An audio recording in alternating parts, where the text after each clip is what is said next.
Welcome to Lizards of the Toast, brought to you by Rio Brothers. Yes, the Super Rio Brothers. They're super grande out here.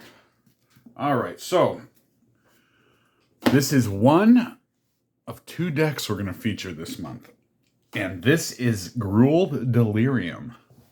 So, anybody feeling delirious lately? I feel delirious. So, that should be a 0-1. I can't find the other Eldrazi token, but let's get right into this deck here. Now, this is a Delirium deck, so it has a lot of delirious things, and we know our favorite Delirium person is Dr. C. Dr. C gets delirious. Of course, we're going to have Dr. C in here. So, this deck is an aggressive, somewhat, I'd say it's almost more like a, dare I say, a Golgari or a Rakdos deck, even though it is Gruul. What we seek to do here is get delirious creatures on the battlefield quick and then bestow them upon them a Phoenix to give them that flying and haste, whatever it may be. In any case, let's get right into it here. So we have 1, 2, 3, 4, the black and white cookie style. So there we have 4 Dragon's Rage Channelers, because whenever you cast a non-creature spell, you can surveil 1. You can throw away the chaff if you don't need it, my friends. So, Delirium, as long as there are 4 more card types among cards in your graveyard, Dragon's Rage Channeler gets +2/+2, has flying and attacks each combat if able. I hope you guys like the other mat we're using here. Underneath is our Lizards of the Toast, don't worry. We just thought this would harken back to happier times. Remember the more innocent times on our channel before we got so cutthroat? So we have Patchwork Beastie here. This deck got a lot of gifts from Duskmourn, I have to say. So we have 3 Patchwork Beasties. It is a 1 mana 3/3, but wait, it has restrictions. Can't attack or block unless there are 4 or more card types among cards in the yard, and there will be. Who cares? There's going to be. There. At the beginning of your upkeep, you may mill a card. So, you may mill a card. That's beautiful, because when I first saw this card, I'd overlooked it because I thought at the beginning of your upkeep, mill a card. But you may mill one. That's a little different. 2 and 3. So, not a play set of those, but we have these in place of having a 3rd beastie. We have the Wildfire Wickerfolk, or the Wildfire Vickervolk, as I call them. The Wildfire Vickervolk. Try that one. Wildfire Vickervolk. Wildfire Vickerfolk. That's hard, man. So it's a hasty 3/2 for a red and a green. It has Delirium, and when it gets delirious, it gets a +1/+1, has trample as long as there are 4 more card types among cards in the graveyard. There's going to be, so this is actually going to be a 4/3. And imagine if we can bestow our Phoenix on it, then it's going to be just crazy. So 2 of those. Now, here is a card that I just love from this set. See that? Look at this. We're featuring all types of these cards from the new set. Who said you couldn't build a really good modern deck out of that new set, huh? We have FOMO here. Fear of missing out.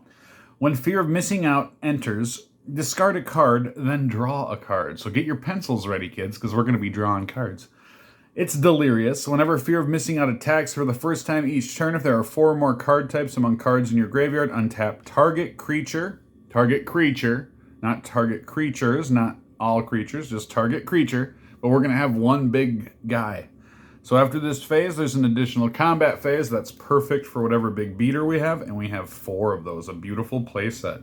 Coming out the TV, coming out of the screen into your face. Think of the horror of that. Think of a certain stinky cheese man coming out of the TV at you, huh? Pretty scary. All right. So, we have a Detective's Phoenix, right? It's a 2 and a red. It's an enchantment creature. So it's an enchantment and it's a creature. That's good because it's 2 card types. But even better, it has a 1 mana bestow cost, but we have to collect evidence. To pay this bestow cost, pay 1 red.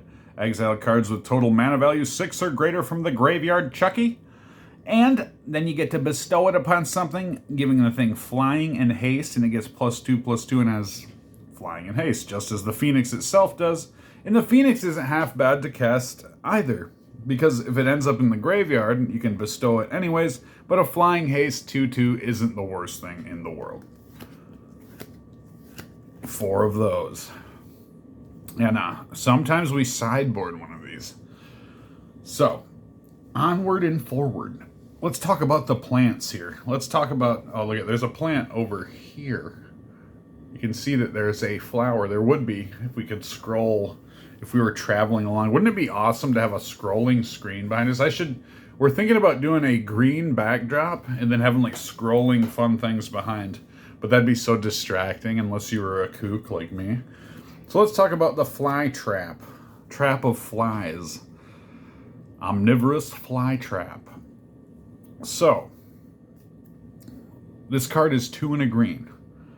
It has Delirium. When it enters or attacks, if there are 4 more card types among cards in our graveyard, distribute 2 1/1 counters among 1 or 2 other target creatures. Then, if there are 6 or more card types among cards in your graveyard, double the number of 1/1 counters on those creatures. That's huge. Have 4 of those. Look at there, we have to come out the TV and get you, Chucky. But look at that big plant. We have our very own Audrey 2 there. And running a 1/of in the creature base is Beetlejuice. I mean, Atlanach the thrice called. Atlanach, Atlanach, Atlanach. Say my name 3 times. My name is not Beetlejuice, it's Atlanach. Look at that. Looks nice and stupid, too. Atlanach. Anyways, Atlanach the thrice called. Legendary creature is an insect beast. It is 5 and 2 green. That's not the worst deal for a trampling 9/9, I gotta say. But here's the special Beetlejuice part. Whenever Atlanach the thrice called becomes the target of a spell or ability an opponent controls, draw a card, sure. 1 and a green. Discard Atlanach the thrice called. Return target land card from your graveyard to the battlefield tapped. That's going to be great for our fetch lands. But, there's something in here called Say Its Name that is going to work just great with this, so we can pretty much play it for free. So, we will get into that. Now, for our instance, 1, 2, 3 lightning bolts. Because a lightning bolt is an instant. It deals 3 damage. That is good. Why do we not have 4? I'm going to show you. Because of a little thing here I like to call Terrifier. So what's all about Terrifier here? It's a tribal instant. It's a goblin, and it's an instant. So it's 2 card types. 1, a T, a 3, and a 4. Not even my hands are that big. Anyways. Oh, yeah, the stinky. After Auntie brushed the soot from her eyes, she discovered something wonderful. The fire had turned the goat into something that smelled delicious. I doubt it. I don't think the goat meat is good with the hair on. Unless, of course, you're Auntie Grub, which enjoys it with the hair on. So, because this is 2 card types in 1 card type for 1 red mana, this is wonderful. Of course, we have to run 4 of those and 3 lightning bolts. Now, here's our sorcery. Say its name. Atlanach. Atlanach. Is that it? Atlanach? Was that it? Altanach. Yes, so mill 3 cards, then return a creature or land card from your graveyard to your hand. That's pretty good. Exile this card and 2 other cards named Say Its Name from your graveyard. Search your graveyard, hand, and or library for a card named Atlanach the thrice called and put it onto the battlefield. If you search your library this way, shuffle. Activate only as a sorcery. Very good. So, basically, if there's 2 of these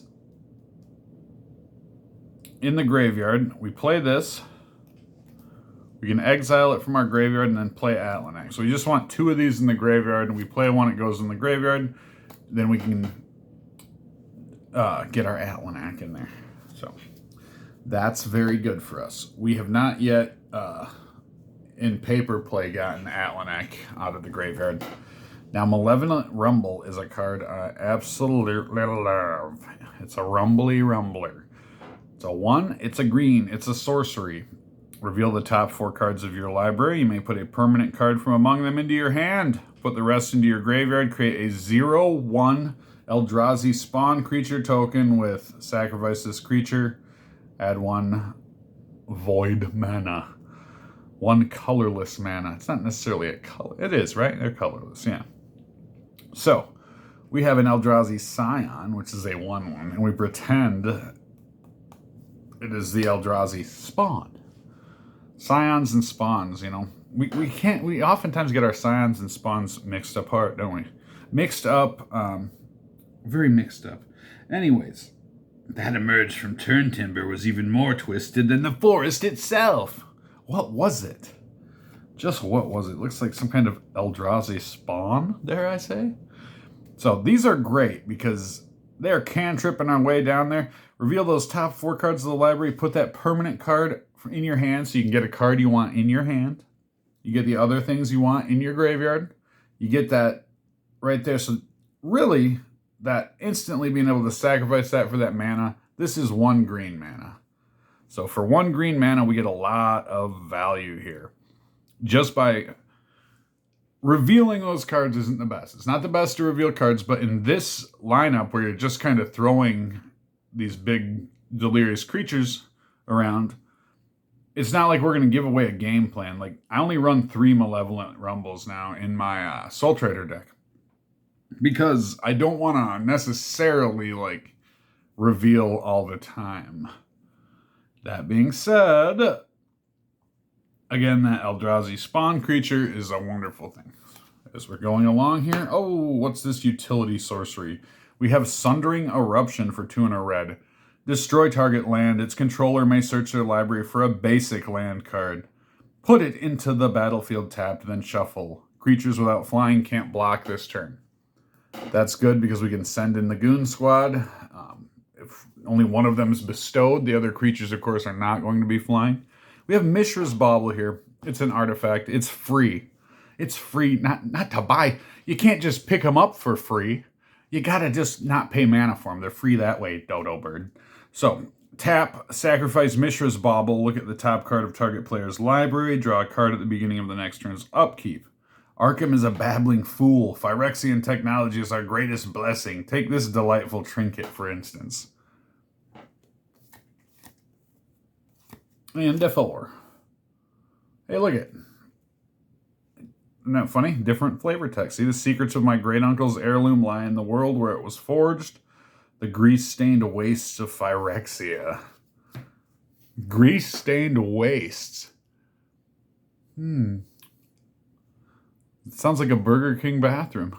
All right, let's talk about the mana base. We have Arena of Glory. You could run a couple of these in here. I'm just saying, but I don't. Enters the battlefield tapped unless you control a mountain. Tap it, add 1 red. Tap a red, exert it, add 2. So basically you exert it for free. That mana is spent on a creature spell. It gains haste until end of turn. So we can make a hasty Atlanac. Altenac, yes.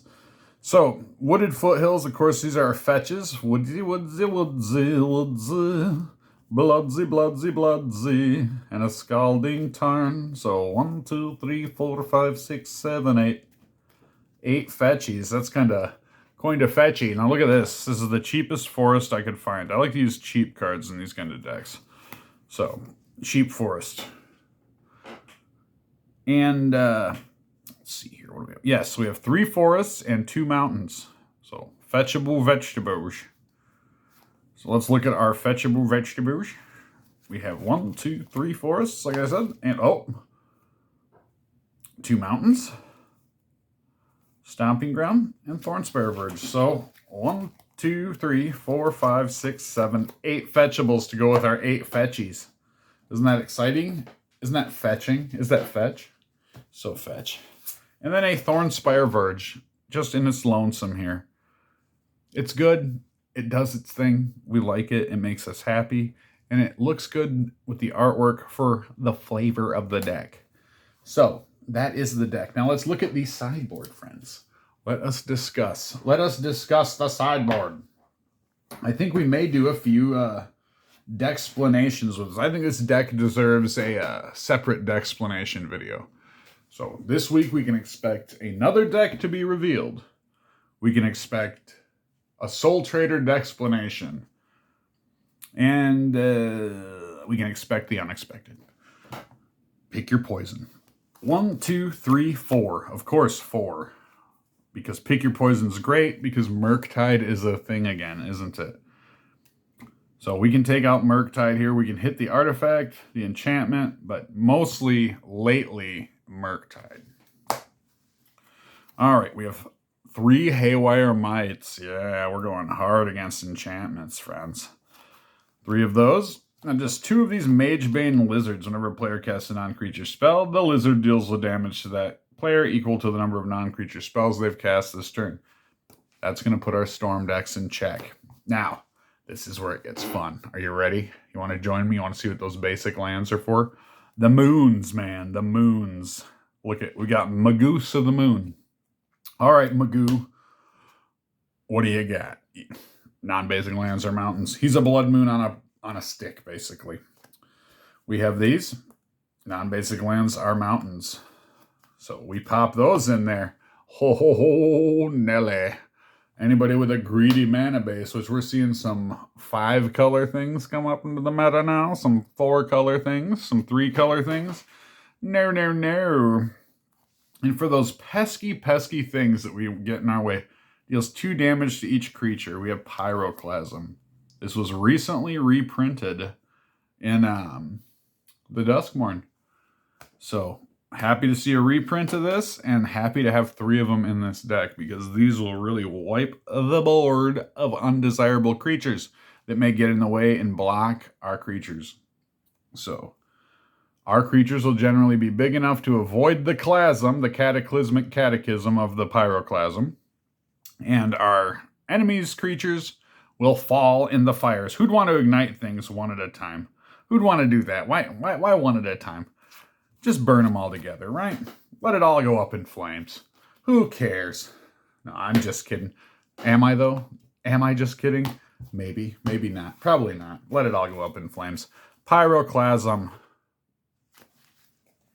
Join us for the Dexplanation. And if you go below, you will find a link to the deck list. So like, subscribe. We're always doing fun things like that. And do you like the throwback here? Do you like the throwback? It's been a long time since we've had the Rio brothers, Matt, right?